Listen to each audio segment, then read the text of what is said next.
बाबा जी प्रणाम। कर्पूरी देवी।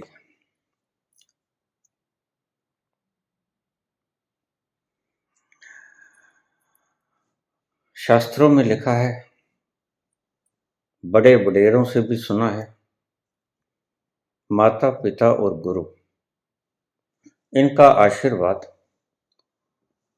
सदा ही अपने साथ रखना चाहिए।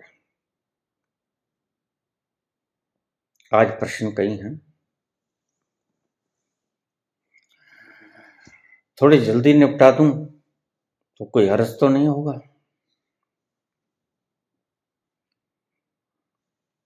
कर्पूरी देवी, इन तीनों का आशीर्वाद सदा साथ रखना चाहिए। क्या ये ठीक है? और अगर गुरु गलत हो, माँ बाप गलत हो, तो क्या करें?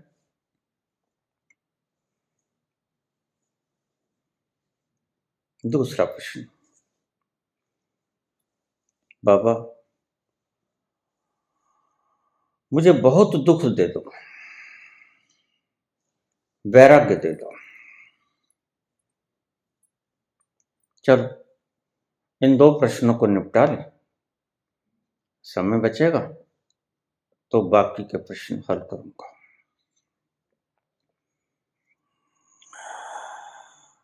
हम कहां से बिछड़े थे परमात्मा से, इसके बारे में भी कुछ बोल देना।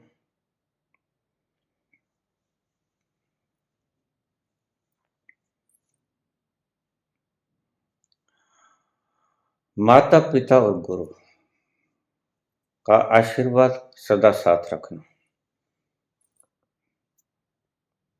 बड़े वडेरे शरीर से बूढ़े हो जाते हैं, अनुभव से जवान होते हैं। तुम शरीर से जवान होते हो, अनुभव से अभी बच्चे होते हो।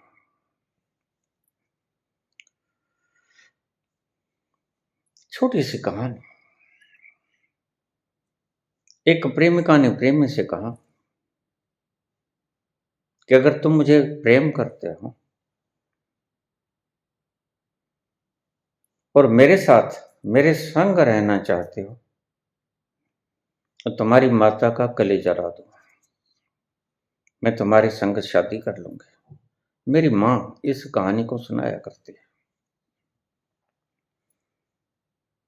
मैंने भी यही बात की थी अपनी माता से, बचपन की बात है कि माँ ये तेरा गुरु मंगलानंद, इसमें है तो कुछ नहीं। तुम जाती हो, 10-20 औरतें इकट्ठी हो जाती हैं, वो छोटी मोटी कहानी सुना देता है, तुम सुन के घर आ जाती हो। ये कहानी मेरी माँ ने सुनाई थी। माता पिता और गुरु, इनका सदा ही सम्मान आशीर्वाद अपने साथ रखना चाहिए। तो प्रेमिका ने कहा प्रेमी से,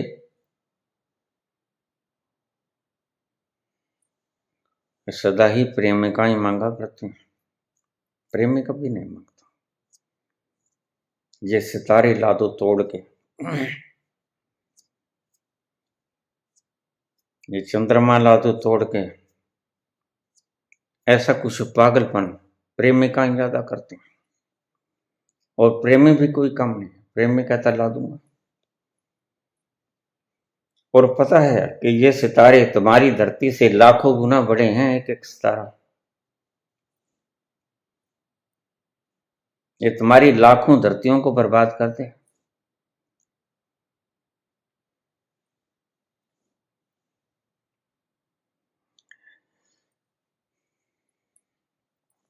उसने कहा ला दूंगा। गया अपनी माता के पास, मां एक शर्त रखी मेरी प्रेमिका ने, मेरा मन बड़ा मिलता है उसके साथ। कहती है अपनी माता का कलेजा ला दे तो तेरे साथ शादी कर लूंगी, रहना मंजूर है। देखिए कहानी है, कोई कलेजा वलेजा देता नहीं, ना ही कोई मांगना चाहिए किसी को। ये फालतू की प्रेम के पागलपन होते हैं।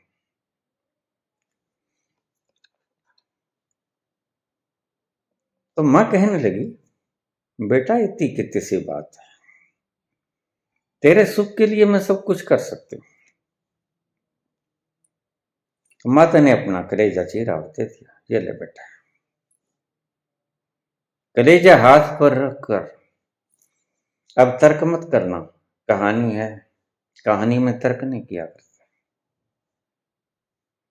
सुनते जाओ सिर्फ।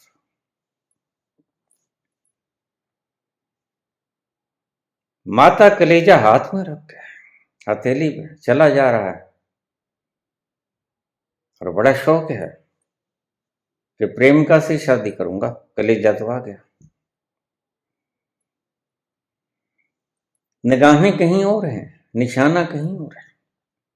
ठोकर लगी, गिर गया और हाथों से माता का कलेजा भी गिर गया। तो मां का कलेजा गिर गया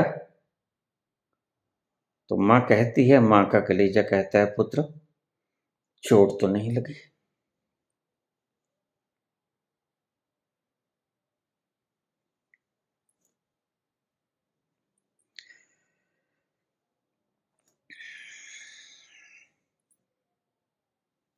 पुत्र ने कलेजा उठाया, फिर चल दिया,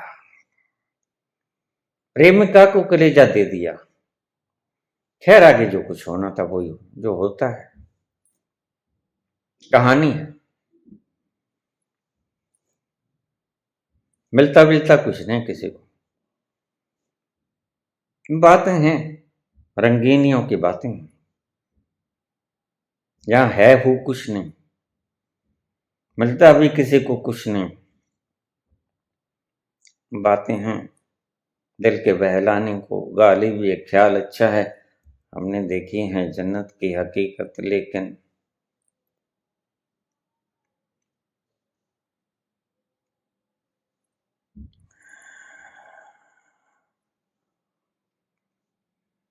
अब ये प्रश्न आया है रोहित से। कुछ दिन पहले मैं बैठा था, अचानक इच्छा हुई कि बाबा के दरबार में चला जाऊं। बाबा के दरबार में चला गया, वही कैलाश।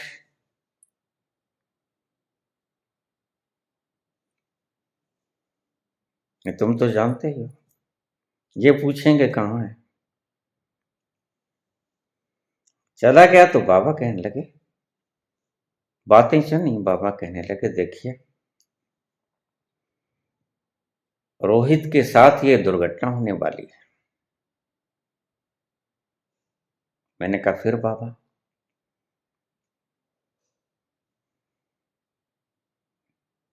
बस फिर क्या?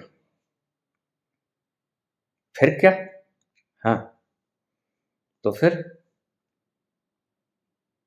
आप कुछ कीजिए ना। क्या तुम गुरु हो, तुम कुछ करो। मैंने कहा बताओ मैं क्या कर सकता हूं, झेल लो तुम अपने ऊपर। मैंने कहा मुझे दे दो।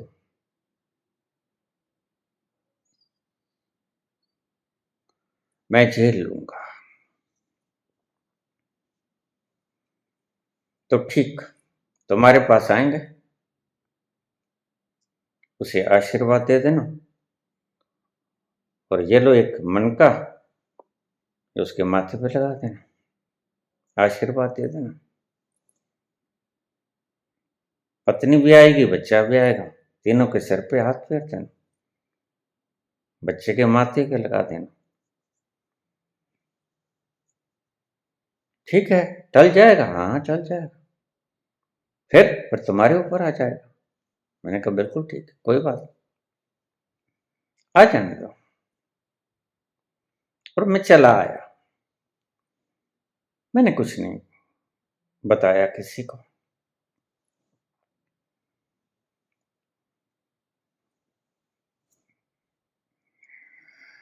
यहां शनिवार को दीक्षा महोत्सव कार्यक्रम हुआ था। लोग दूर दूर से आए थे, विदेशों से भी आए थे। यहां से भी आते हैं लोग जिनको बुलाया जाता है। आए थे तो मैंने रोहित को कहा तुम पहले आ जाना, देखो तो मैं निपटा दूंगा। उसके बाद फिर जनता जनार्दन, रोहित पहले आ गया, उसका मेरे पास मैसेज आ गया, बाबा जी हम पहुंच गए। और 4 बजे दीक्षा शुरू करता हूं मैं, पता ही है आपको, दिन में सोया रहता हूं।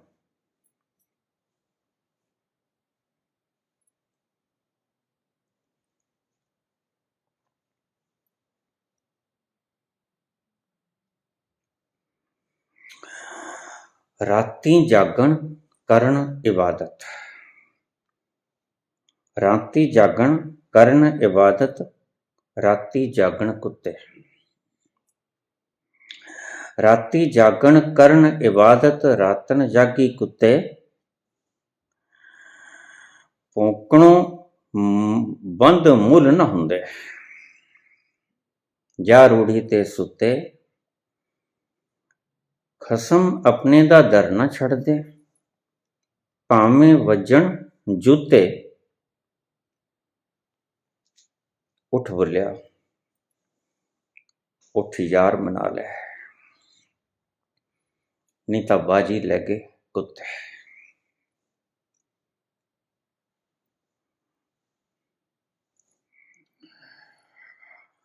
कुत्ता बड़ा वफादार जानवर होता है। कुत्ते की तरह वफादारी शिष्य में होनी चाहिए। बड़ा शानदार सबक दिया है जहां बुल्ले शाह ने। सबसे सब कुछ सीख लेना चाहिए, अच्छी बातें सीख लेनी चाहिए। कुत्तों से वफादारी सीखो।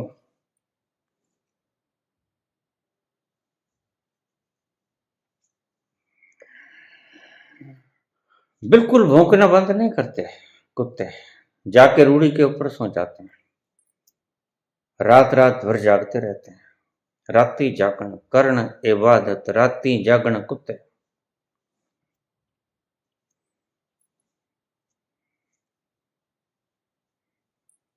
उठ बुलिया, उठ बुलिया, उठ यार मना ले, नीता बाजी लगे कुत्ते। वफादार बनो कुत्ते की तरह। भगवान कृष्ण ने भी कहा है, स्वान निद्रा काक चेष्टा, कौवे की तरह चेष्टा करो, कुत्ते की तरह तुम्हारी नींद होनी चाहिए।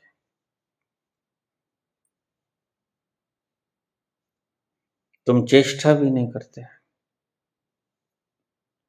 और तुम कुत्ते की तरह शिष्यत्व भी नहीं निभाते। तो मेरी मां कहा करती थी, मंगलानंद का कोई कसूर नहीं इसमें,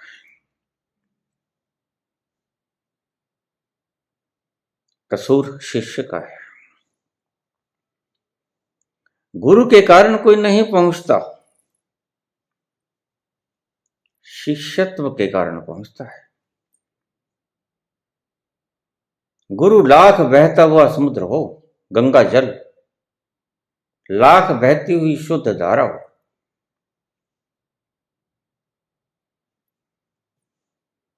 इतना पवित्र जल, गंगोत्री गोमुखी से निकला हुआ डिस्टिल्ड वाटर, बिना झुके तो शिष्य ना पी सकेगा। तुम झुकते नहीं और प्यास बुझाना चाहते हो,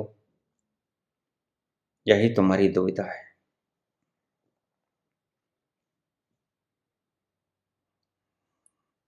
झुकते भी हो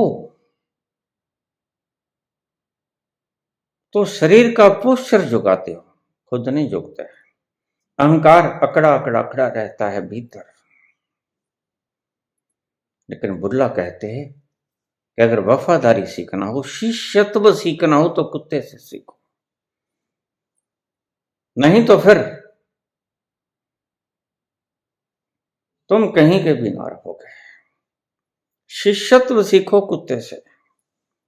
मालिक दादर मूल न छड्डण, भावें बज्जण जूते। चाहे जूते पड़ते रहें तुम्हें, मालिक का दर न छोड़ो। तुम झुकते कहाँ हो, गुरु से उम्मीद करते हो। झुकना चाहते नहीं, अंजलि बांधनी नहीं चाहते, प्यास लगी नहीं, यही मुश्किल है। गुरु के दर जाते हो, प्यास होती नहीं, न कंठ न रोम रोम, प्यास नहीं लगी होती। प्यास है तो पदार्थों की है, प्यास है तो गद्दियों की है, प्यास है तो धन धान्य की है, संपत्ति की है, प्यास है तो पुत्र पोतादि की है।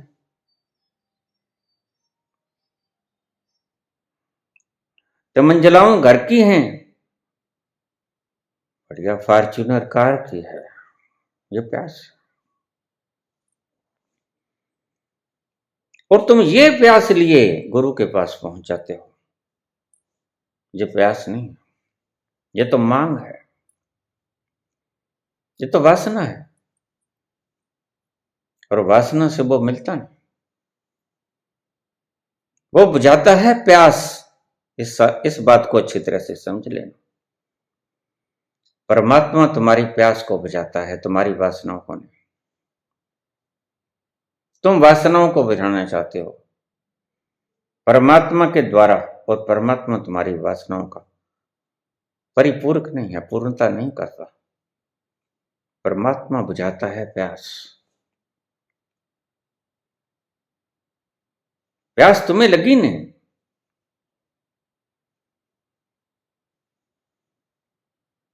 अभी तुमने भोगा कहां है। अभी वासना भीतर जल रही है, अभी और चीजों की डिमांड है, और ठीक भी है।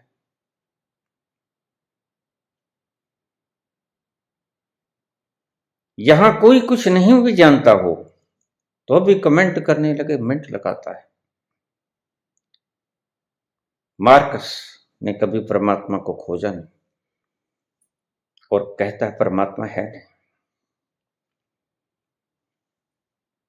चार्वाक ने कभी श्रम नहीं किया, और कहता ऋणम कृत्वा घृतम पिबेत, कर्जा उठा लो और घी पी लो। भस्म भूतस्य देहस्य पुनर्आगमनम कुतः, कभी कोई फिर लौट के आया गया दिखता है। तर्क बड़े बढ़िया हैं, तर्क नहीं कुतर्क है। निश्चय कहता है परमात्मा था तो मर गया। जिसने जो चीज देखी नहीं, या कह लो जिसने जिस चीज के लिए अभ्यास नहीं किया, बड़ा सुंदर और सुगम उपाय है, कह दो वो होती नहीं। आचार्य कहते हैं कि एनलाइटनमेंट नहीं होती।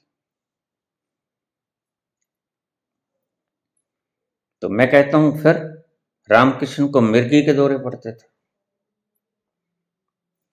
कबीर जो गाते थे, व्याख्यान कबीर का करते हैं, व्याख्यान करते हैं कृष्ण का और उपनिषद का। और कृष्ण का जो गीत गाया कृष्ण ने, वो गीत इनको आता नहीं।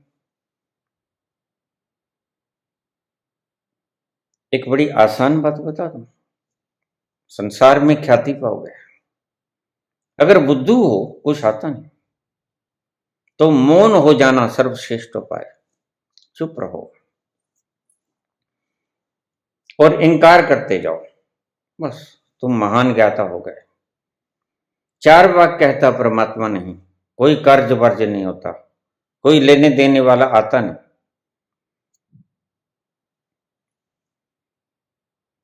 मार्कस कहते हैं परमात्मा नहीं, निश्चय कहते हैं परमात्मा नहीं, माओ कहता परमात्मा नहीं। बड़ा आसान रास्ता है, लोग पांव पूजेंगे, ख्याति बड़ी बढ़ेगी। कबीर जो ख्याति नहीं पा सकते, मार्कस पा जाएंगे। और मार्कस तो ख्याति के लिए जीते हैं, माओ तो ख्याति के लिए जीते हैं, लेकिन कबीर तो ख्याति के वास्ते जीते नहीं। कबीर की प्यास बुझ गई, कबीर शांत हो गए हैं, कबीर तृप्त हो गए हैं, और उस तृप्ति में इतना आनंद है, क्या बताएं। इतना सुखद है वो आनंद कि उस सुख का तुमने कभी झलक भी नहीं देखा, और तुम बड़े मजे से कह देते हो होता नहीं है एनलाइटनमेंट। ये तो वही हो गया कि तृप्ति कभी होती नहीं। इसका मतलब मनुष्यता भागती ही रहेगी। पैसे से तृप्ति मिलती नहीं, पदवी से तृप्ति मिलती नहीं, और ये लोग उदाहरण पेश करते हैं, हमने आईएएस छोड़ दिया, कहां होती है तृप्ति, और बातों में उलझा लेते हैं तुम्हें।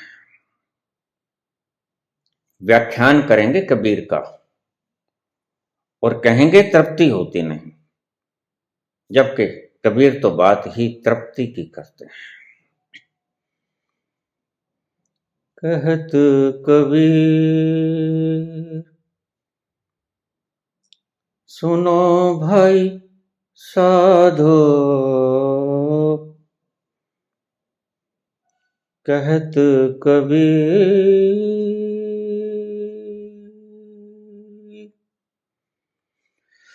सुनो भाई साधो, साहिब मिलहीं सबूरी में, मनड़ लाग्यो मेरो राम, फकीरी में, फकीरी में, मनड़ लाग्यो मेरो राम। जो सुख पाए राम भजन में, वो सुख नाही अमीरी में, मनड़ लाग्यो मेरो राम, फकीरी में, फकीरी में। कबीर कहते हैं साहेब मिलहीं सबूरी में, परमात्मा सब्र से मिलता है, परमात्मा मिलता है तो सबूरी आती। सारे धन तुम्हारे पास हों, गोधन गज धन बाज धन, सकल रतन धन खान, जब आवे संतोष धन, सब धन धूड़ समान। सभी धन तुम्हारे पास हो, चक्रवर्ती सम्राट हो तुम, विशाल गणराज्य हो तुम्हारा, सब भोगने की वस्तुएं तुम्हारे पास हो, सब सुख सुविधा के साधन हो, लेकिन सुख मिलेगा, सबूरी ना मिलेगी। सबूरी कुछ विलक्षण चीज है। सबूरी कुछ विलक्षण है। उसकी तुम सिर्फ बात कर सकते हो, अगर चख लिया एक बार तो तुम्हारे सुख से वो एक्स्ट्राऑर्डिनरी है। सुख ऑर्डिनरी है, आनंद एक्स्ट्रा ऑर्डिनरी है, सबूरी संतोख तृप्त एक्स्ट्राऑर्डिनरी।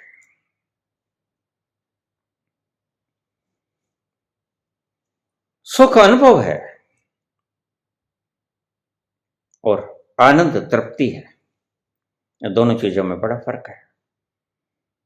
सुख उत्तेजना से आता है या सुख उत्तेजना पैदा करता है, और आनंद निरुत्तेजना पैदा करता है, गैर उत्तेजक है, शांति पैदा करता है, शालीनता पैदा करता है।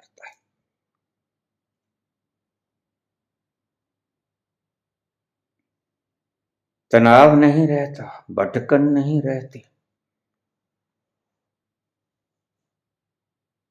वहां कोई स्टिमुलेशन नहीं, नॉन स्टिमुलेटेड।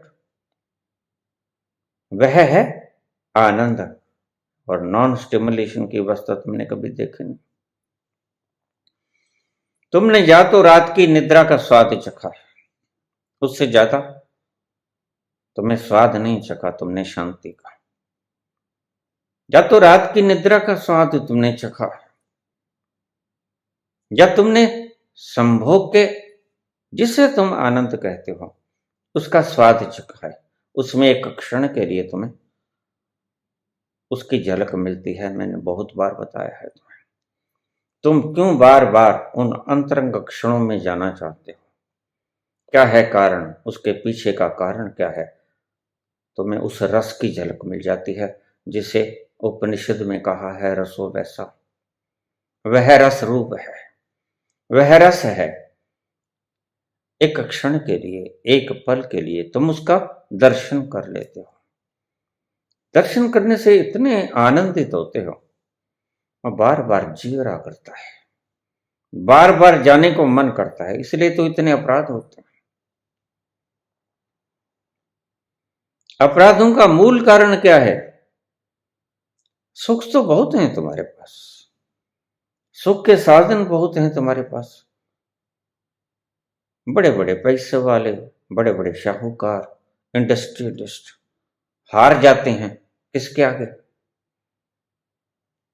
संभोग के क्षणिक आनंद के आगे। सब है, लेकिन उत्तेजक है। पदार्थों का सुख है, बढ़िया गद्दे हैं, एसी कमरे हैं, प्यूरिफायर है, सब है जो चाहिए संसार में, वो सब है। लेकिन क्या है जिसके पीछे अब भी ये भाग रहे हैं? क्यों नहीं तृप्त होते और गलती खा जाते हैं? क्योंकि जितने भोग भोगे उससे तृप्ति नहीं मिले। जो तृप्ति कबीर कहते हैं। कारण क्या है? कारण ये है कि सुख तो बहुत मिला, और भी सुख बढ़ा लोगे, ज्यादा कमा लोगे। तुम ये समझते हो, तुम्हारा मन ये समझता है कि अभी इतना कमाया नहीं जिससे आनंद मिले, तो फिर और कमाओ। और कमा लेते हो, एक नंबर बन जाते हो, एलन मस्क बन जाते हो।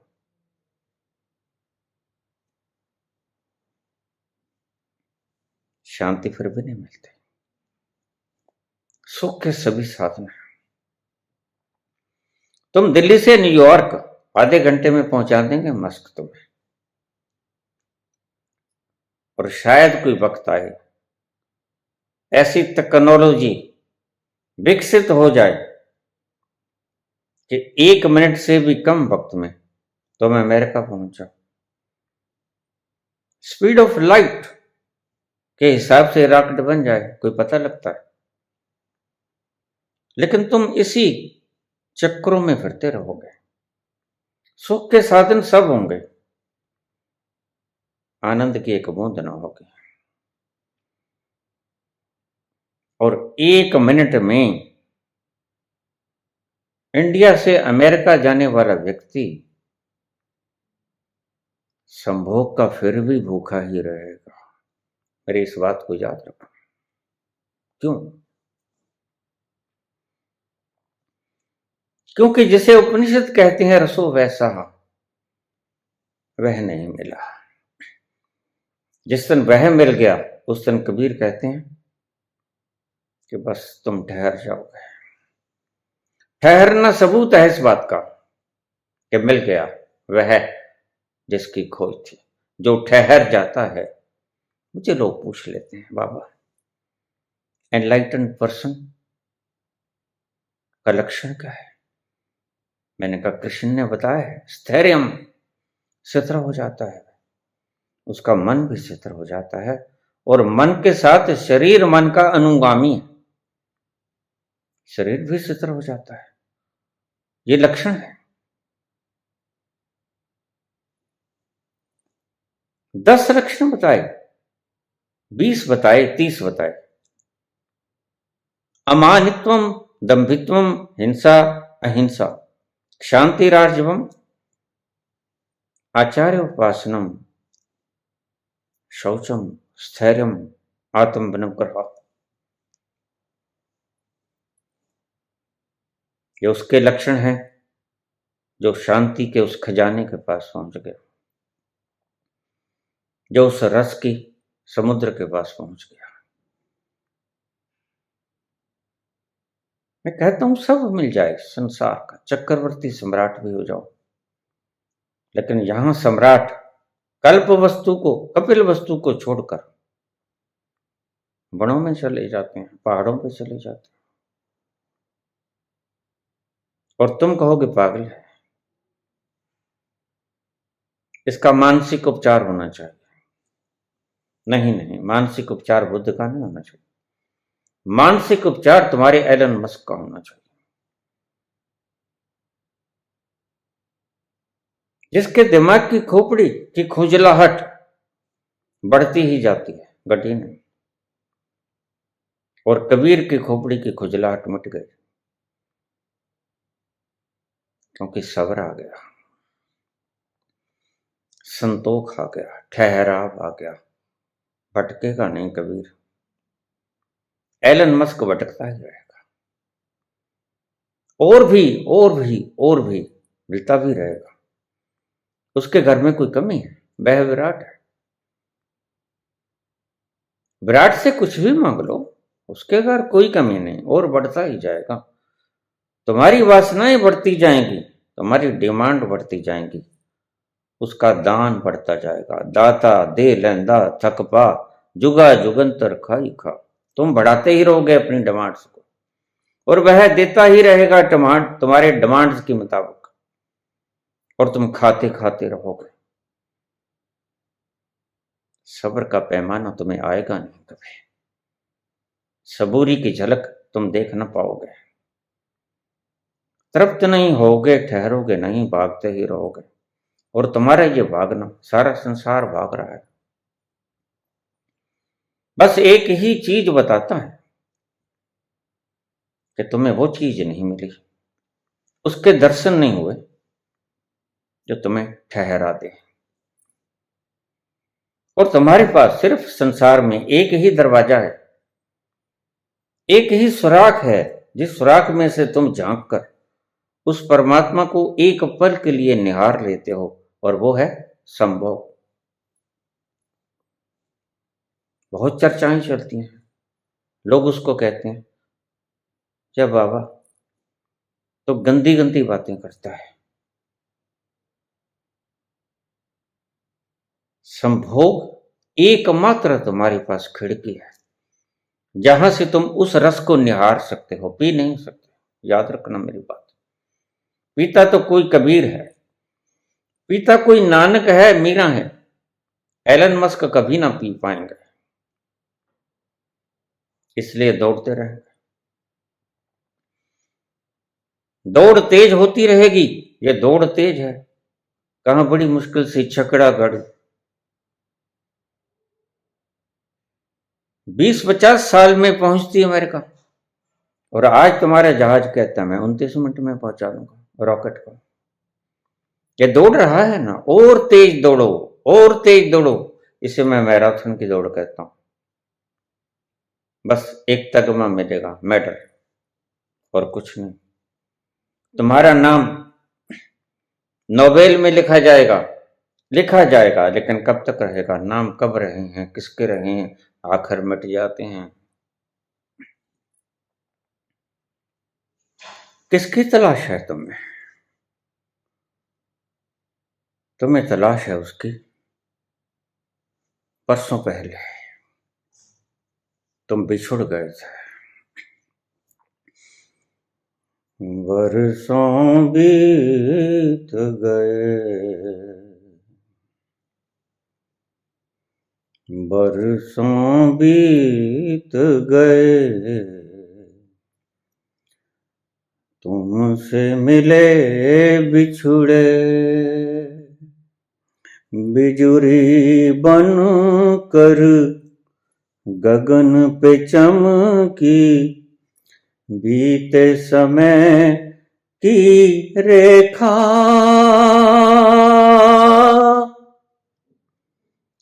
मैंने मैंने तुमको देखा ओ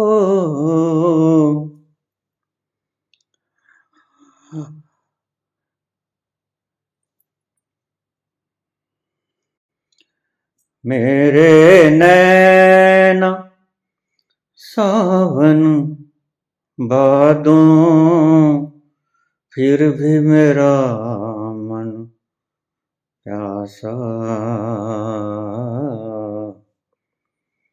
फिर भी मेरा मन प्यासा। बरसों पहले कोई तुमसे बिछुड़ गया था, उसकी याद आती है। वह जब तक मिल न जाए तब तक और चीजों से तुम्हें तृप्ति नहीं आएगी।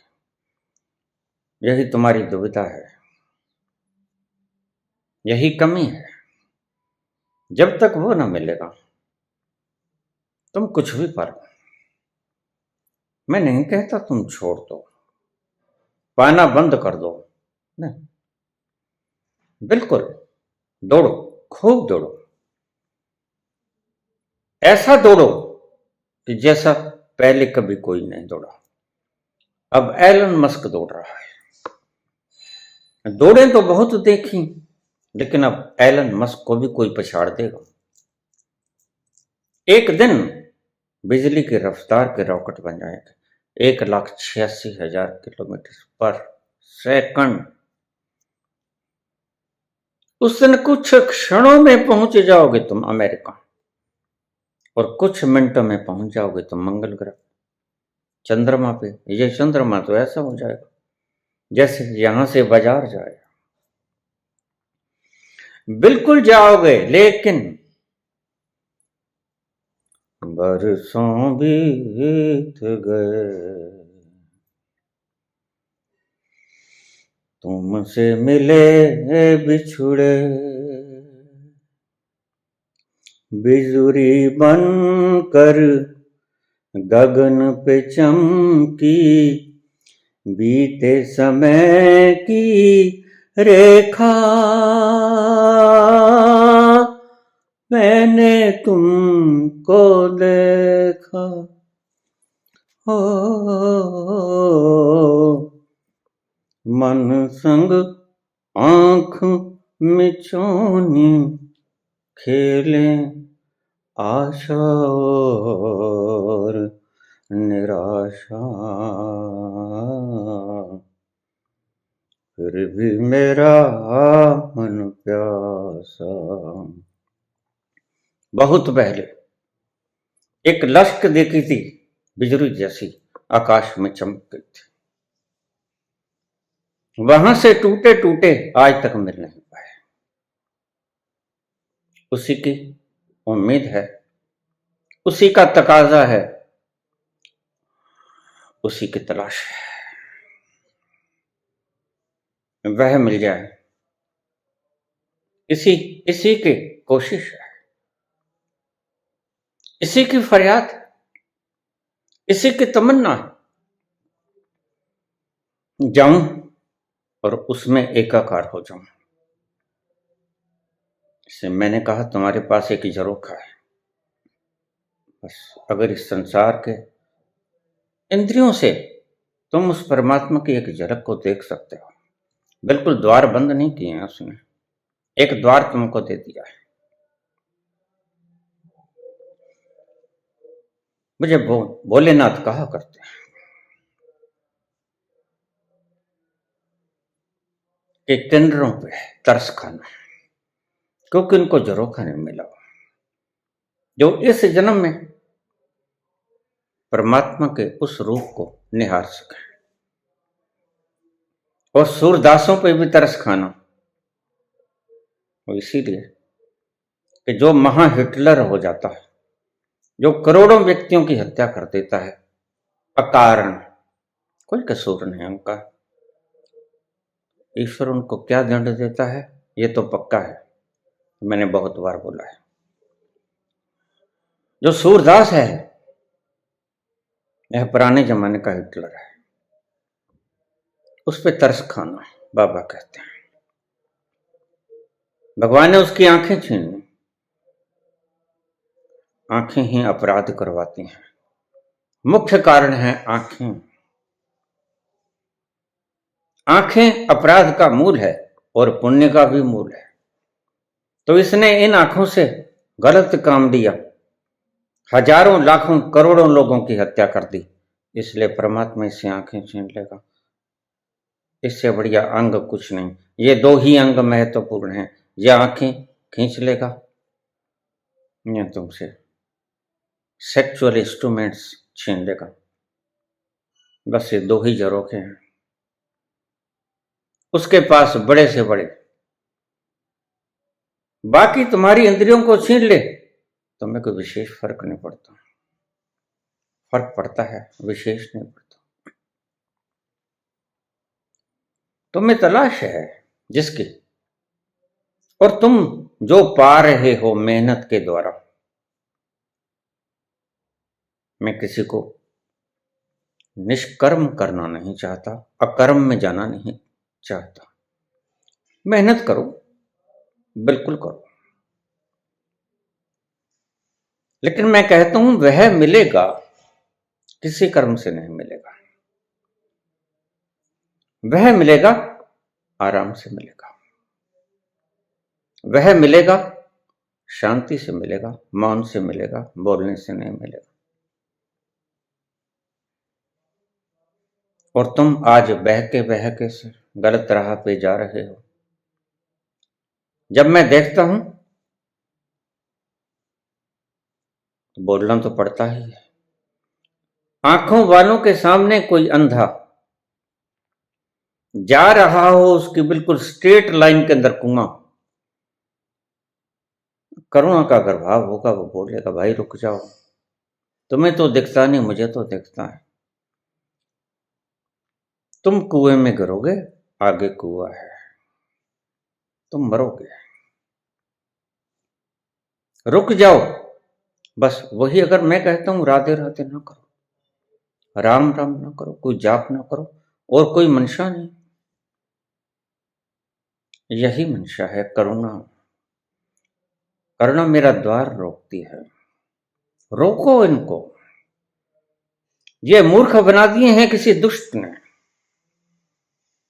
इनको समझाओ, तुम आवाज तो दो। कोई रुके रुके ना रुके, आवाज देना तुम्हारा फर्ज है, कर्तव्य है, क्योंकि तुम देख रहे हो यह अंधा है और आंखें आगे कुआं है। यह गिरेगा, निश्चित गिरेगा। बस यही मैं कहता हूं। तुम हवाला दे देते हो, गीता में लिखा है, अगर तुम अर्थ का अनर्थ कर लिए तो किसका कसूर है। फला सदगुरु ने कहा, फला संत ने कहा, अगर तुमने उनके शब्दों का अनर्थ कर लिया तो कसूर किसका? तुम्हारा कसूर है। शब्द हैं, एक एक शब्द के कई कई अर्थ निकलते हैं, और दुष्टों ने अपने ढंग का अर्थ निकाल लिया। अब तुम्हें कौन बार बार समझाए? मैं तो गुरबाणी के भी उदाहरण देता हूं तुम्हें। मैं तुम्हें गीता का भी उदाहरण देता हूं। जप यज्ञ किसे कहा? जिस यज्ञ में तुम समाप्त हो जाओ। अगर जप के द्वारा समाप्त हो जाओ तो जप यज्ञ भी सर्वोत्तम है।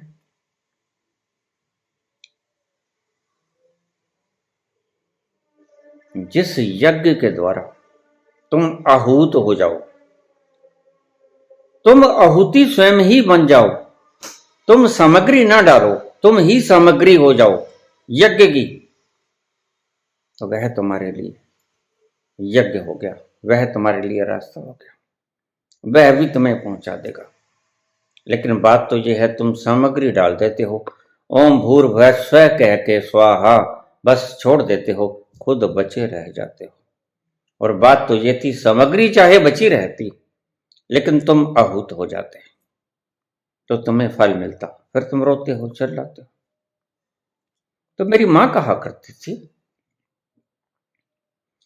तुम मंगलानंद को दोष मत दो, तुम झुकना सीखो। तुम निम्न सीखो, तुम झुकना नहीं जानते तो गलत गुरु हो ही जाएगा, कितना भी अच्छा हो। अगर तुम झुकोगे नहीं तो सब नदियां बेकार हो जाएंगी, कोई प्यास न बुझा सकेगी, कोई कुआं प्यास न बुझा सकेगा। तुम्हें पीने का सलीका नहीं आया। अंजलि बांध लेते, झुक जाते, पानी तो आ ही जाता। इसलिए गुरु से अपेक्षा मत करना ज्यादा, तुम झुकने की अपेक्षा ज्यादा करना। गुरु तो पानी ले ही आएगा, वह परमात्मा किसी रूप में तुम्हें पानी पिला देगा, किसी भी रूप में पिला देगा, तुम्हारी प्यास बुझा देगा। तुम प्यास तो जगाओ। बात तो यह है कि प्यास तुम जगाते नहीं, प्यास तुम्हें है पदार्थों की, द्रव्यों की, और तुम गुरु को कोसते रहते हो। यह तुम्हारी बुद्धिहीनता है। अगर तुम्हें प्यास जग गई तो 99% तुम्हारा काम हो गया। 1% तो गुरु ने धक्का देना होता है, वो दे ही देगा। तुम्हारी प्यास, तुम सदा प्यासे नहीं रह जाओगे, ये बात समझ लेना। किसी किसी के प्यास जगती है और उसकी प्यास पूरी होती है।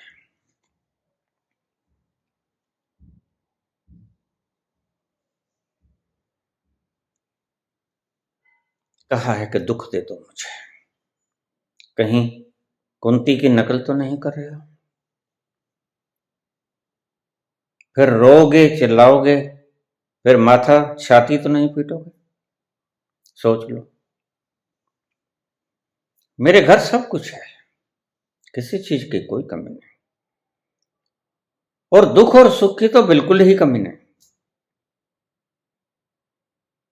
लेकिन तुम छाती वाले बनो, दुख को सहन कर सकोगे कुंती की तरह? कुंती ने मांग लिया तो कुंती को सहन करना भी आता था, दुख को पीना भी आता था, उसको दुख को आनंद में बदलने की रसायन विद्या भी पता थी, अल्केमी भी आती थी उसे। तुम्हें अल्केमी आती है? नहीं आती तो मत मांगना। कुंती के पास दुख को आनंद में कन्वर्ट करने की अल्केमी थी, रसायन विद्या थी। उसके पास वो पारस था जो लोहे को सोना बना लेता है। क्या तुम्हारे पास है? अगर पारस है तो मांग ले, अन्यथा गलती मत करना, फिर छाती पीटोगे तुम। ये क्या किया गुरु ने? पहले देख लो, दुख बहुत, दुख घनेरे, जितने कहोगे झोली में डल जाएंगे। मेरे घर किसी चीज की कोई कमी नहीं, सुख की भी कमी नहीं, दुख की भी कमी नहीं, और आनंद की भी कमी नहीं। तुम प्यास जगाने वाले बनो, आनंद का रास्ता भी सदा खुला है। तुम बैठा बाबा के पास, बाबा कहते हैं ये इन्हें पुण्य तो बड़ा किया, लेकिन पुण्य के हमने फल भी दिया, अब कैसा होगा इसका? ये तो दर्द आ जाएगा। इसे ट्रक के नीचे, वजनी ट्रक है, कितना भारा होता है। और मैंने इसे मना भी किया, तू ट्रैवल मत किया कर, तू ट्रैवल मत किया कर। मैं झगड़ा भी किया, बहुत बार झगड़ा किया इसे, झगड़ा किया, मैं गुस्सा भी हो जाता। देखो तुम्हारा ये काम ठीक है, तुम्हें वार्निंग मिल चुकी है, तुम ट्रैवल मत किया करो। लेकिन उस दिन किसी काम से, कोई गाड़ी ना थी, कोई मोटरसाइकिल ना था, कोई साइकिल ना थी, पैदल आ रहा था। थोड़ा सा ध्यान भटका आदमी का। कृष्ण कहते हैं काक चेष्टा स्वान निद्रा, चेष्टा काक जैसी होनी चाहिए। मैं दुकान पे बैठता, पिताजी कभी कभी चले जाते बाजार में या सैर करने, तो मैं बैठ जाता दुकान पर, तो बाहर लड्डुओं का थाल रखा होता, तो सामने कौवा बैठा होता, उसको भगाने के लिए एक लंबा सा डंडा होता मेरे पास, लेकिन कभी ध्यान तो भटकता ही है। बस ध्यान इधर उधर हुआ। मैं काक चेष्टा को इसलिए जानता हूं, तो कौवा मिनट में सेकंड में आता, पलक झपकते ही वो आता और लड्डू उठा के चल भाग जाता। तब पता चलता ध्यान इतना सा भटका।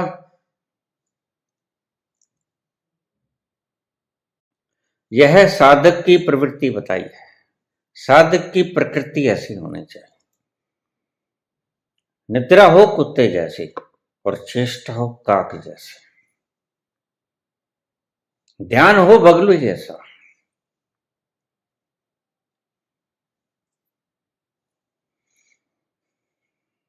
अचानक सड़क पार करते करते देखा इधर उधर कुछ नहीं। बीचों बीच सड़क के आ गया, बीचों बीच। और हमने ऐसे बहुत से दृश्य देखे हैं। यही तो परमात्मा से प्रार्थना करता है संत। सर्वे भवन्तु सुखिनः, सर्वे सन्तु निरामया, सर्वे भद्राणि पश्यन्तु। मैं शुभ शुभ देखूं, अशुभ ना देखूं। सर्वे भद्राणि पश्यन्तु मां कश्चित् दुःखभाग् भवेत्। मुझे कोई ऐसा दृश्य मत दिखाना जो मेरा भीतर झंझोड़ दिया जाए। मैंने देखा, हम बठिंडा जा रहे थे, 3 बसें आगे पीछे। पहली बस से बहमन दमाना की एक बहू उतरी, उसकी गोदी के अंदर छोटी लड़की और उंगली पकड़ के बच्चा, 3-4 साल का बच्चा। वह अपने गांव को देखकर भागा। इस तरफ 3 बसें और उस तरफ गांव और बीच में सड़क, मुख्य मार्ग, मुख्य सड़क। बच्चा भागा, हम देखते रह गए। इधर से ट्रक आ गया, loader truck, loader truck girders का, गार्डर भरे हुए लोहा। वो दृश्य मेरी आंखों में आज भी जिंदा है। और छोटे बच्चे के ऊपर से पहिए गुजर गए और बच्चा सड़क के साथ चिपक गया। उसकी माता तो माता, सवारियां बोंदल गई। मेरे साथ बैठा हुआ बूढ़ा वह लुढ़ गया। मैंने कभी मर गया तो बस ठीक जो तकड़े दिल वाले थे वो दृश्य देख सके। बाकियों की घबराहट, बीपी अप हो गए लोगों के। और आगे उस लड़की ने क्या किया, अपने बच्चे को सड़क से उखाड़ रही है। अरे भाई इसमें क्या है, पिचका दिया सब कुछ। ये दृश्य मैंने अपनी आंखों से देखा। बहमन दमाना के लोगों को आज भी दृश्य याद होगा, मेरी जिंदगी का क्रूरतम दृश्य।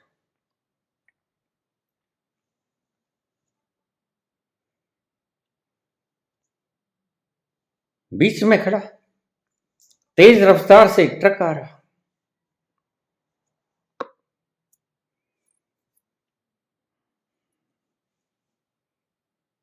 और इसने भी देखा, रोहित ने देखा कि मैं सड़क के बीच में हूं।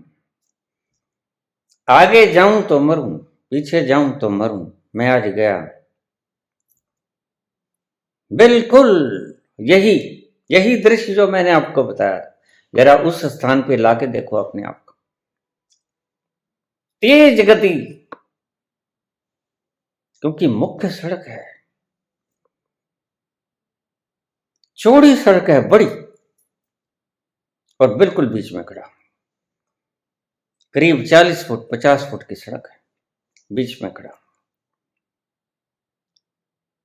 और बड़ी चौड़ी सड़क के ऊपर तो तेज गति से ही वाहन आते हैं,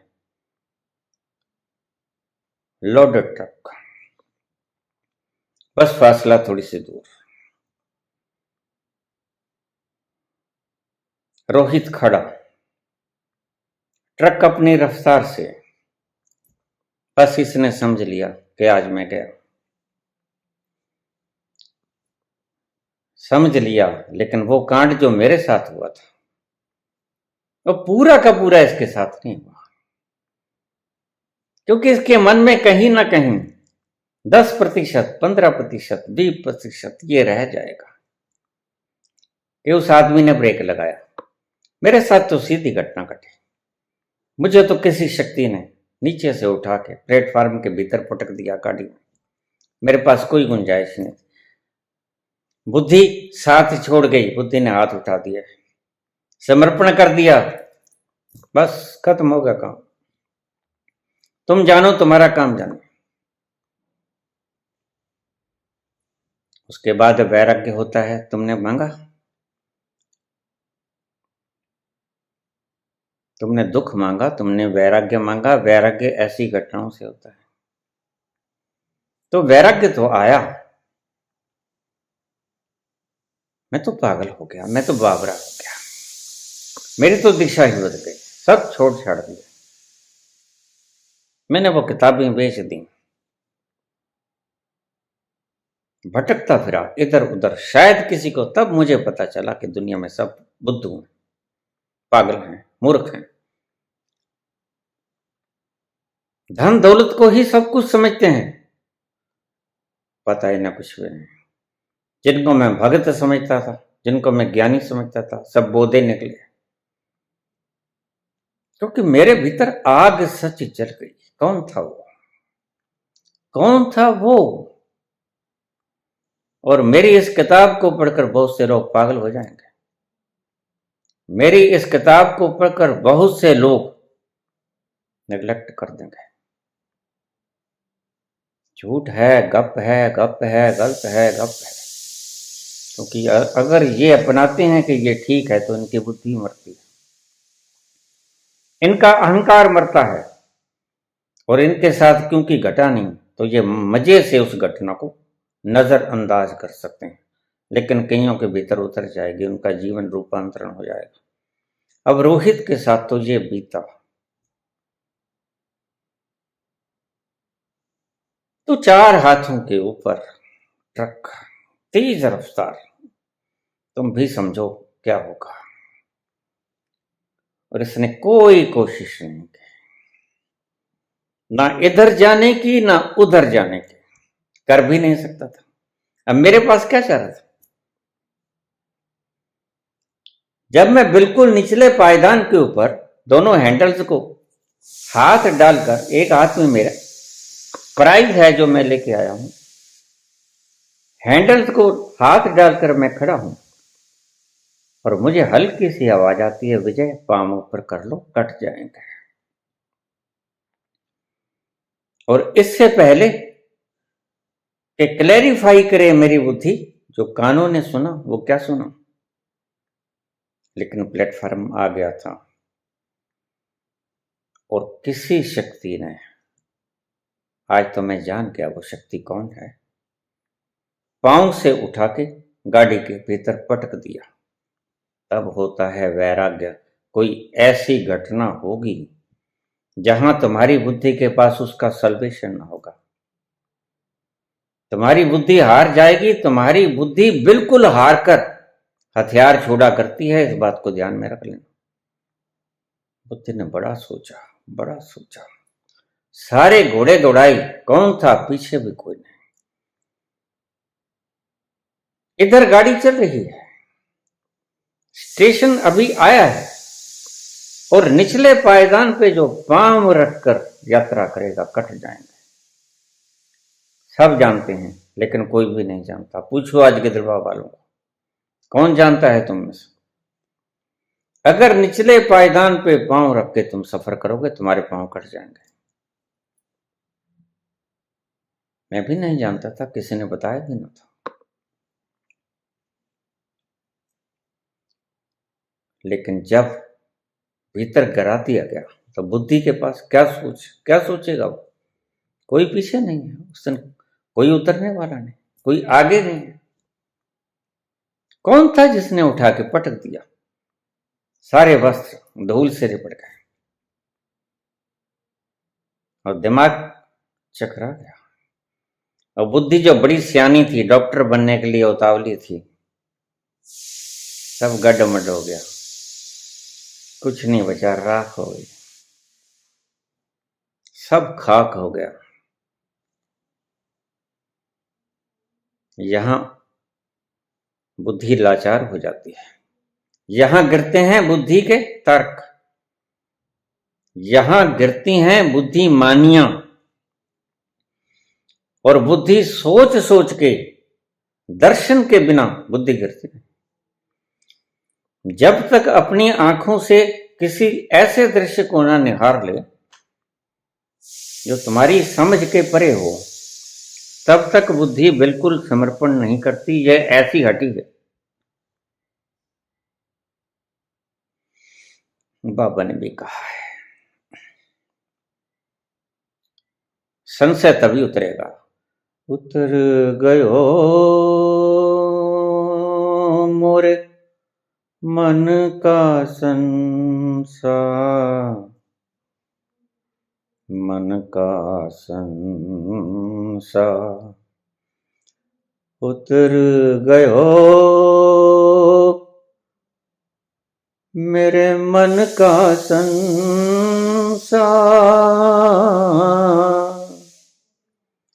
उतर गयो मेरे मन का संसार, जब तेरा दर्शन पायो ठाकुर तुम सरनाई। दर्शन के बिना संशय नहीं उतरता। यही समझा रहे हैं बाबा। बाबा का संशय समाप्त हो गया है। यही कृष्ण कहते हैं, संशयात्मा विनश्यति। कोई ऐसा प्रबंध कर ले कि तेरा संशय नष्ट हो जाए, फिर होगा दर्शन। दर्शन के बिना संशय नष्ट नहीं होता। बुद्धि कितने ही बकवास करती रहे, इसलिए जिन्होंने दर्शन नहीं किए थे वो शास्त्रार्थ करने पर उलझ गए, शास्त्र पढ़ने में उलझ गए, शास्त्रों की व्याख्या करने में उलझ गए। आज ये आचार्यगण शास्त्रों की व्याख्या में तल्लीन। मैं कारण जानता हूं, दर्शन नहीं किया, और जब तक दर्शन नहीं होगा तब तक संशय बना ही रहेगा। कितनी ही चेष्टा कर लो, दर्शन तुम्हारी इच्छा से होता नहीं। बुद्धि मरेगी किसी दिन, ऐसा जबरदस्त आघात होगा, बुद्धि हाथ उठा देगी, समर्पण कर देगी, संशय तब समाप्त होगा। संशय यूं ही समाप्त नहीं होता। बुद्धि को हथौड़ा मारना पड़ता है, हथौड़ा नहीं घण मारना पड़ता है, घण लोहारों वाला, तो बुद्धि समर्पण कर देती है। होता नहीं समर्पण, तुम्हारे किए से नहीं होता। बुद्धि समर्पण खुद करती है, बुद्धि से समर्पण होता है। जब बुद्धि हार जाती है, किसी भी तर्क की कसौटी पे खरा नहीं उतरता दृष्टांत, तो बुद्धि हार जाती है, समर्पण कर देती। कौन था वो जिसने बचा लिया? मैं कहता हूं, बुद्धि को जिस दिन ऐसा स्ट्रोक लगा कि बुद्धि उसे सहन न कर पाई, और वो स्ट्रोक तुम्हारे भीतर के अंतस्थल तक चला गया, उस दिन तुम प्रबुद्ध होने के बिल्कुल करीब पहुंच जाओगे। समझो, एक छलांग और तुम प्रबुद्ध हुए। सबसे पहले बुद्धि लाचार होती है, यही तो बुद्धि लाचार हुई। मृत्यु का नाम नहीं सुना था कभी बुद्ध ने, और मृत्यु का साक्षात दर्शन कर रहा है। ये बूढ़े खूडे खांसते, ये प्लूरसी के मारे हुए, निमोनिया के मारे हुए, ये अर्थी को जाते हुए मैं देख रहा हूं, क्या मैं भी मरूंगा? और चेतक कहता, हाँ राजकुमार, तुम भी मरोगे। क्या मेरी ये सुनहरी बाल, ये सुंदर काया नष्ट हो जाएगी प्रभु? झटका लगाएगा। अगर तुम्हें भी बंद कमरे में रखा जाए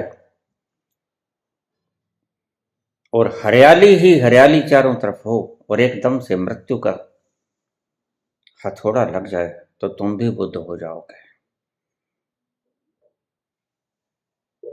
शांतनु का ये तरीका ही बुद्ध को बुद्ध बनाने के लिए काफी था। जो चाहा वो हुआ नहीं, शांतनु के कहने से बिल्कुल उसके विपरीत हो गया।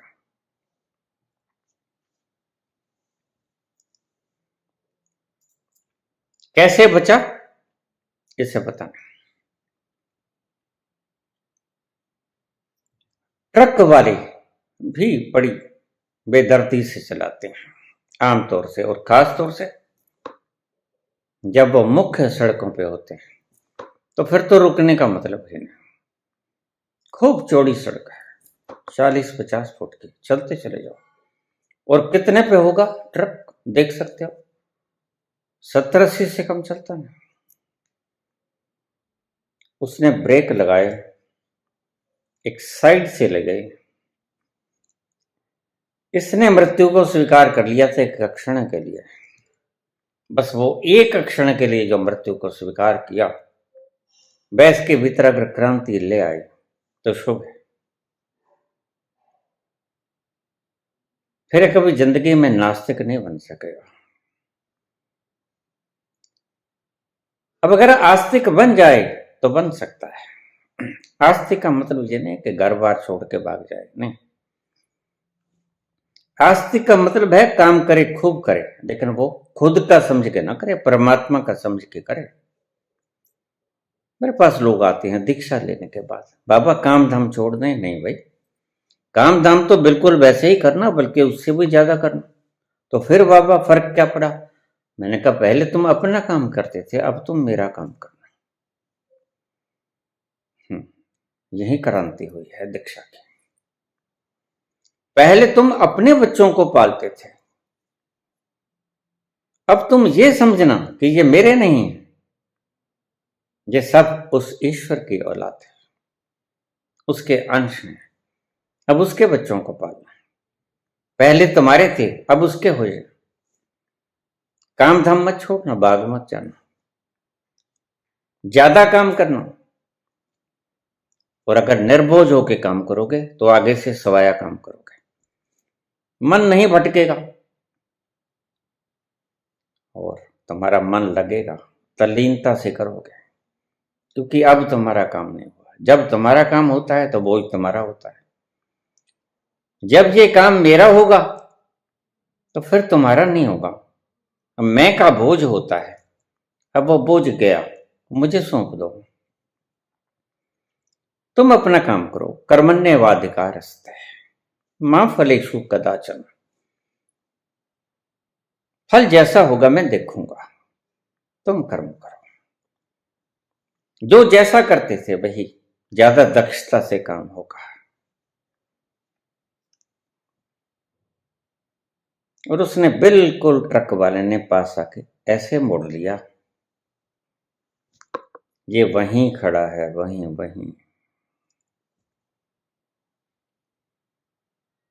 एक क्षण को पसीना आया, एक क्षण को ठहर गई सारी मशीनरी। वो पल जिंदगी भर याद रहे तो वो सौभाग्यशाली पल है। क्या होना था, क्या हो गया। इसे ही ईश्वर की कृपा कहते हैं।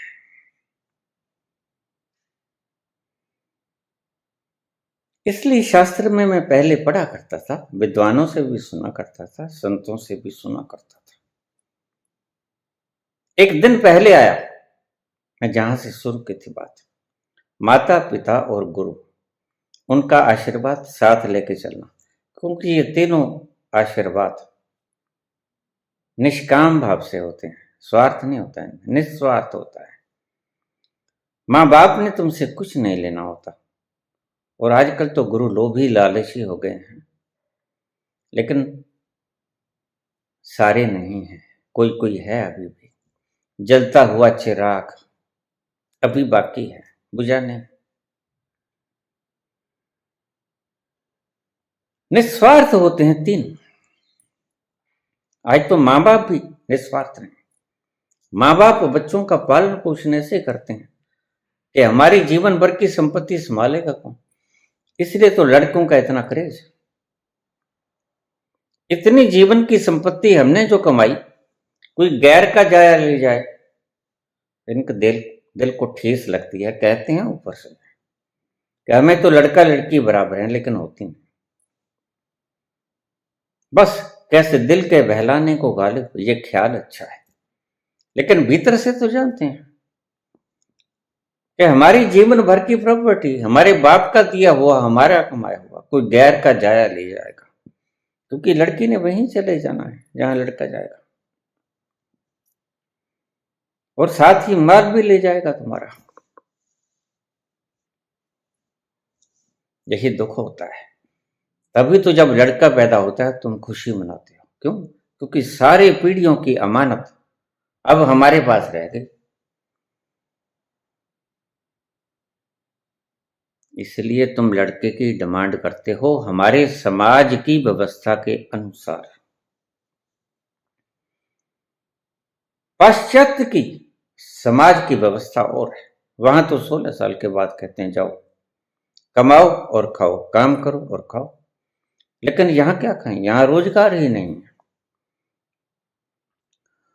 रोजगार सिर्फ इंडस्ट्रियलिस्ट के लिए है या पॉलिटिशियंस के लिए है। जनता के लिए कोई रोजगार नहीं। जनता के लिए सिर्फ टैक्स है। तुम टैक्स देते रहो बस। सड़कें कैसी भी बनाएं, गड्ढे पड़े रहे, कुछ भी हो, तुम क्लेम नहीं कर सकते जाके कि हमने टैक्स दिया था, यहां से सड़क उखड़ी पड़ी है। उखड़ी का सड़क ही नहीं होती। मैं जिस पगडंडी के ऊपर सैर किया करता था, क्रिया योग किया करता था, मेरे पास एक दिन सड़क बनाने वाला आ गया। कहता भैया मैं तुम्हें जानता तो हूं नहीं, लेकिन अगर तुमसे कोई आके पूछे ना तो तुम कह देना ये 3 बार सड़क बन गई और 3 बार उखड़ गई। मैंने कहा यहां तो रेत है। कहते फिर भी कह देना। मैंने कहा ठीक है तुम जाओ। कहूंगा तो अपनी मर्जी से जो कुछ कहूंगा। रेत था रेत, कहां सड़क बन गई भाई? कागजों में 3 बार बन गई और कागजों में 3 बार उखाड़ी गई। फिर उखाड़ने के पैसे लगे, फिर बनाने के लगे, और सब जेब में गया। क्या करोगे तुम इनका? कहां ले जाओगे? दम से कर जाओगे।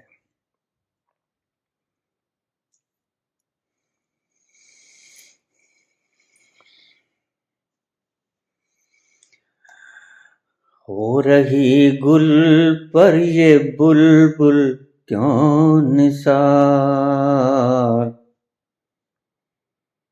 है, खड़ा पीछे वो माली होशियार,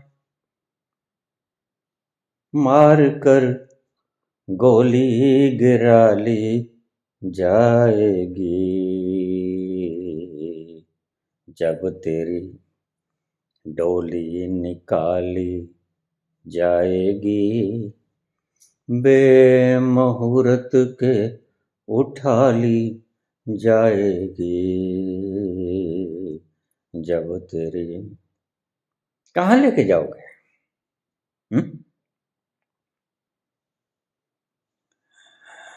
मैं कहता हूं तुम अपने बच्चों के लिए, तुम्हारे बच्चे उनके बच्चों के लिए, उनके बच्चे उनके बच्चों के लिए, कोई भोगेगा भी। और जो भोगा वह छूटा। तेन तक तेन भुंजे था हा, इसका अर्थ तुम कुछ भी कर लो, लेकिन सही अर्थ यह है जो भोगेगा वो ही त्यागेगा। तेन तक तेन, उन्होंने ही त्यागा, भुंजे था जिन्होंने भोगा। तुम अर्थ कुछ और कर लेते हो, तुम्हारी मर्जी, लेकिन जिंदगी के अर्थ यही कहते हैं जिन्होंने भोगा उन्होंने ही त्यागा। ईशावास्यमिदं सर्वं यत् किंच जगत याम जगत तेन तक तेन भुंजता मागृतः स्वस्थ। तुम अर्थ करते हो जिन्होंने त्याग किया उन्होंने भोग किया। क्या खाक भोगेंगे वो जिन्होंने त्याग ही दिया? जिन्होंने त्याग ही दिया क्या भोगेंगे? जिन्होंने भोगा उन्होंने ही आनंद लिया। तेन तक तेन भुंजिता। जिन्होंने भोगा उन्होंने त्याग दिया। और त्याग से आता है वैराग्य, क्योंकि भोग से आता है दुख। दुख को त्यागना चाहता है व्यक्ति हमेशा। यहीं से उठती है मुमुक्षा, मुक्ति की कामना। जब तुम्हें अपनी जंजीरें दिख गई कि मैं बंधा हुआ हूं, फिर तुम इन जंजीरों को हटाने के लिए प्रयत्न करोगे। तुम पानी की तलाश तभी करोगे जब प्यासे होगे। गुरु माता पिता, हम पहले जाते थे माँ बाप के चरणों के हाथ लगा के जाते थे। हम तो नहीं, हमारे से पहले, हमारे वक्त तो ये परंपरा करीब करीब अपने आखिरी दम भर रहे थे। अब टूट गई है। अब बच्चे जाते हैं, पूछ के कहां जाते हैं। क्योंकि ये तीन प्राणी ऐसे हैं जो आपके लिए सदा ही सुख के फरियाद करते हैं, भगवान से भी, आत्मा से भी। इनका आशीर्वाद लेके जाना, आशीर्वाद बड़ा काम आएगा। और बाबा कहते हैं कि दिन पहले आएंगे तुम्हारे पास, तीनों आएंगे और तीनों की जिंदगी का सवाल। रोहित के साथ बाकी घर वालों की जिंदगी बंधी। दस्तूर है हमारे समाज का। और ठीक से आशीर्वाद दे देना, मैं कोई बात नहीं। एक दिन पहले आए मेरे पास, करीब 15 मिनट 20 मिनट आधा घंटा बैठे रहे तीनों। मुझे समझ थी इस बात की। क्यों किसी काम के ऊपर जाने के वक्त बड़ों का आशीर्वाद लेके जाया करते थे लोग। ये कोई उनका सम्मान था? नहीं, ये अपना उत्थान था। उनका क्या बिगड़ता है, मत पूछ के जाओ। तुम झुकोगे तो उनके पास पिलाने को अमृत है, पानी नहीं अमृत है। वो दुआओं का अमृत तुम्हें पिला देंगे, और वो अमृत बड़ा काम का है।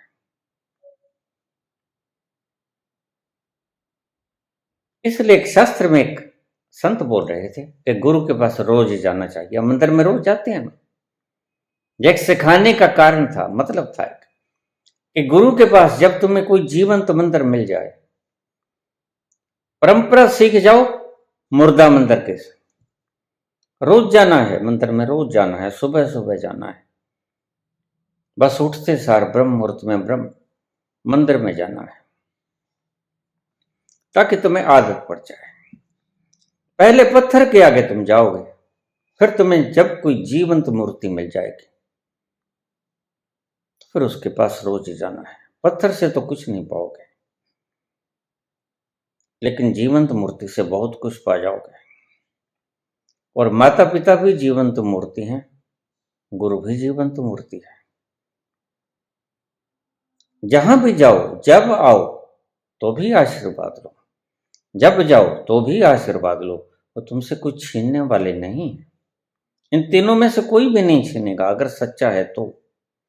लेकिन आजकल तो तंबू लगाए बैठे हैं, बांस काट रखे हैं।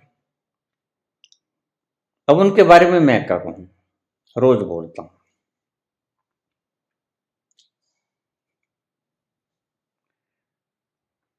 तब समझ में आया कि क्यों कहते रोज जाओ, फिर कहते रोज न जा सको तो अल्टरनेट दिन में जाओ।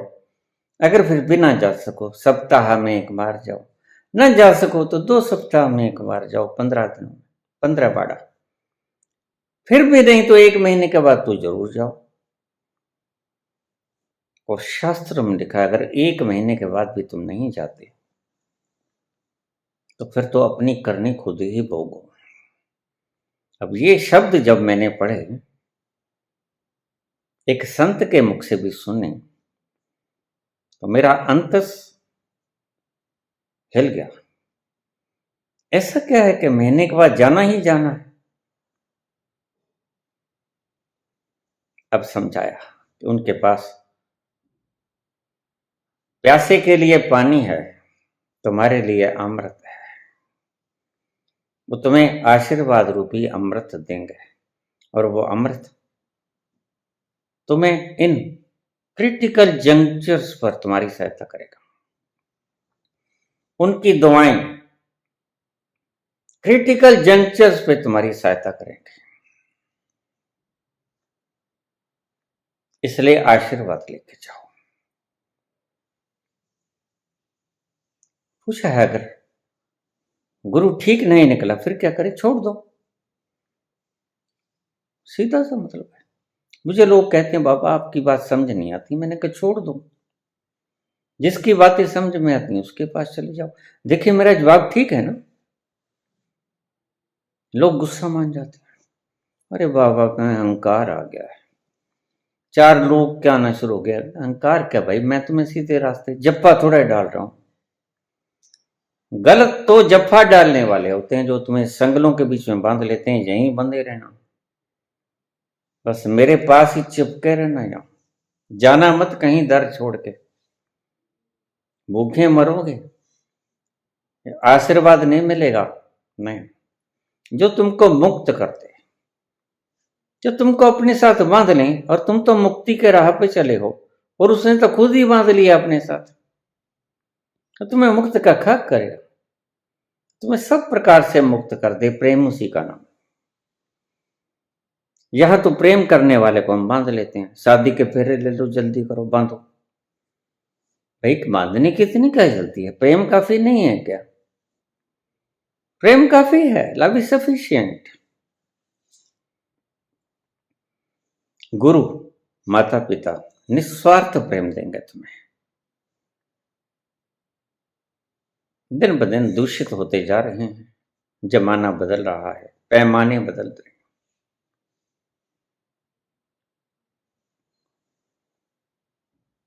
कुछ पाश्चात्य सभ्यताएं घुस गई हैं हमारी संस्कृति के भीतर, खिचड़ी बन गई है, खिचड़ी। यही खिचड़ी हमें खराब करती है। जवाब तीनों का आ गया, वैराग्य और दुख, ये भी मैंने बता दिया। झेल सकोगे अगर दुख आ गया, ये ठीक है। दुखों का पहाड़ टूट जाए तो तुम उस मकाम पे पहुंच जाओ, तुम्हारी बुद्धि हाथ खड़े करते है, तुम किसी नए आयाम में चले जाओगे। मैं अपने अनुभव से बताता हूं, कोई शास्त्र नहीं पढ़ा है यहां मैंने, अपने अनुभव से बताता हूं। दुखों का पहाड़ टूट जाए, ऐसी विपत्ति आ जाए अकस्मात और हल हो जाए, और तुम्हारी समझ में नहीं आए कि कैसे हो गया, वहां तुम बदल जाओगे। और बदलना ही, ट्रांसफॉर्मेशन होना ही अध्यात्म की तरफ जाना है। अभी तो तुम संसारिक हो, संसारिक से आध्यात्मिक होने के लिए ट्रांसफॉर्म तो करना होगा ना। काम धाम भी करते रहो, भीतर की प्रवृत्तियां बदल जाएंगी, बस उनके बदलने से सब कुछ बदल जाएगा। लेकिन आगे लोभी नहीं होना चाहिए। गुरु तंबू लगा के बैठा हो, टोपी सिर पे सजा के बैठा हो, थोड़ा सा मेकअप भी कर लिया हो, थोड़ा सा लाल पीला भी बन गया हो, ऐसा कुछ हो और तुम्हें गलत चीजें सिखाए, ये गलत है। नाम जप लो, राधे कर लो। मैंने बहुत बार बोला है, to know thyself, it's our motto, goal of life. अपने आप को जानना यह हमारी जिंदगी का अंतिम लक्ष्य है। और राधे राधे करने से हम अपने आप को कैसे जानेंगे? दूसरे का नाम जपने से हम अपने आप को कैसे जान सकेंगे? इसका जवाब मुझे कोई दे दे, मैं उसका कच्चे घड़े में पानी भरूंगा सारी उम्र।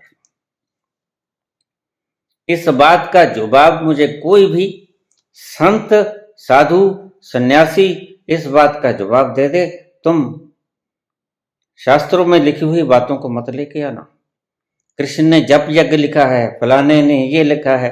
कृष्ण होते तो आज तुम्हें जवाब देते, तो कृष्ण ने जवाब दे रहे हैं तुम्हें, ये समझ लो। उसी तल से ही बोलता हूं जिस तल से कृष्ण बोले। इस बात का कोई भी जवाब दे दे कि दूसरे व्यक्ति को याद करने से, उसका नाम लेने से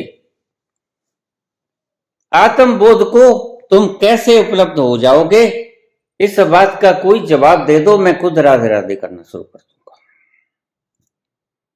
लेकिन क्योंकि पहुंचता नहीं कोई, ये लोग बकवास कर रहे हैं, सरासर तुम्हें गलत रास्ते पे डाल रहे हैं, तुम चलो, तुम्हें रोकते नहीं,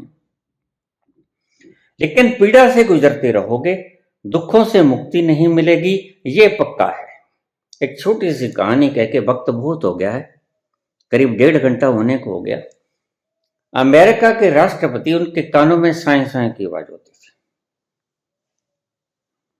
बड़े डॉक्टर्स को दिखाया, राष्ट्रपति थे अमेरिका के, लेकिन रूजवेल्ट, लेकिन कानों की साए साए नहीं मुकी। बड़े तंग आ गए, दवाई ली बहुत, ये स्पेशलिस्ट को भी दिखाया, सभी स्पेशलिस्ट का साइंस से मुकी नहीं, खत्म नहीं। कई बार रोग कुछ और निकला करते हैं, हम दवा किसी और रोग की लेते हैं। एक दिन क्या हुआ कि उनके परिवार में कोई फंक्शन आ गया और उनका पारिवारिक दर्जी बाहर गया हुआ था विवाह के अंदर। इधर फंक्शन आ गया, नया कोट पैंट सिलाना था, नई शर्ट सिलानी थी। वो देखा दर्जी तो है नहीं, पूछा दूसरा दर्जी कौन है यहां अमेरिका में। उन्होंने बताया दूसरा दर्जी वो है 2 नंबर का, उसके पास चले जाओ। चले गए उसके पास, भी ऐसे करके ये लो कपड़ा और मेचा ले लो। मेचा लेने लगा, मेचा सब याद था उसको, क्योंकि करीब करीब हर चौथे 5वें दिन नया सूट सिलाते। हंसा मत करो, हंस पड़ते हो, किधर जाती है बात। तो रोज सूट बदलने होते थे तो नया सिलाना पड़ता है। अपना मेचा खुद याद था, लंबाई कितनी, तीरा कितना, बाहें कितनी, सब बता देते। वो इधर वो पूछते, वो बताते, उनका असिस्टेंट बतलाता है। गले पे आके बात अटक गई, गला कहता 15.5। रूजवेल्ट बोले नहीं 15। कितने जी? 15.5। रूजवेल्ट फिर बोले, डी रूजवेल्ट 15 रोज बनाता हूं। वो कहते देखिए जी बात है, बना लो चाहे 15, बनेगा तो 15.5, बना लो चाहे 15, लेकिन 15 बनाओगे तो गले में, कानों में साए साए की आवाज आएगी। फिर मत कहना तुम। अब देखिए डॉक्टर का काम दर्जी ने हल कर दिया। अगर 15 बनाओगे तो ऊपर का कसोगे, वहां ठंड बहुत होती है, हवा ठंडी लगेगी, तो कानों में साए साए की आवाज आएगी।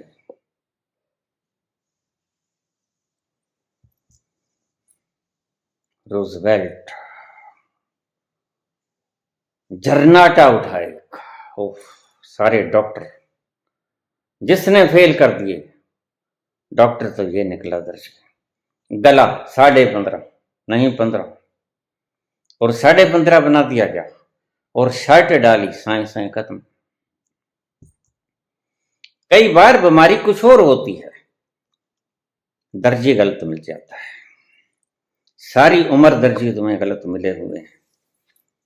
गला 15, घुटेगा सांस, तभी तो सांस घुट रहा है। गला 15.5, फिर चैन आएगा, फिर साए साए रुकेगी। यही है तुम्हारा इलाज रोग। धन्यवाद।